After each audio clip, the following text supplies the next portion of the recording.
We begin this evening in Stamford, where police have confirmed the death of a 2-year-old boy is a homicide. His father, who previously served time for abusing the child, is now in custody on some other charges and has been named as a suspect in this case. News 12 Connecticut's Marissa Alter reports from the police department, where the chief held a news conference on the case.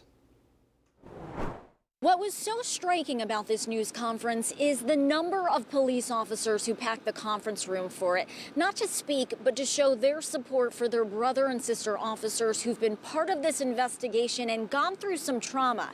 This is a case that has clearly deeply affected the whole department.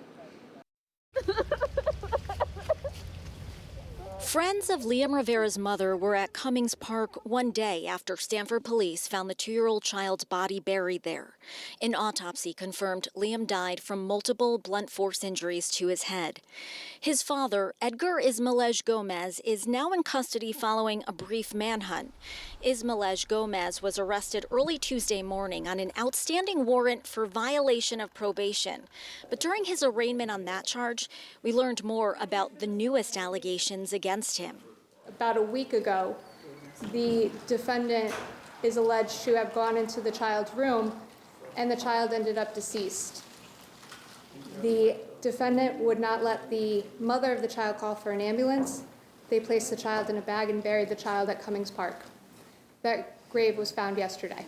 Supervisory Assistant State's Attorney Michelle Manning told the court Liam's mother said Ismailej Gomez held her captive for the past 4 days, armed with a gun, and took her to and from West Virginia. She was able to leave yesterday, purchase a phone, call her attorney who facilitated the police involvement.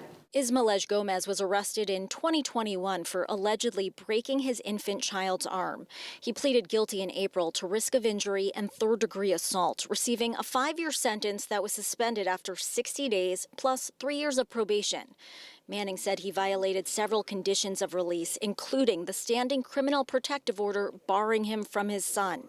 Going through the defendant's last year, Your Honor, it's apparent to the state that he is a danger to the community as well as a flight risk. Manning asked for a minimum bond of $1 million. The judge set it at $3 million. Stamford police said their investigation is in the early stages, but will continue to be all hands on deck as they work with the state's attorney's office regarding future charges. Chief Tim Shaw commended his officers for their hard work and dedication.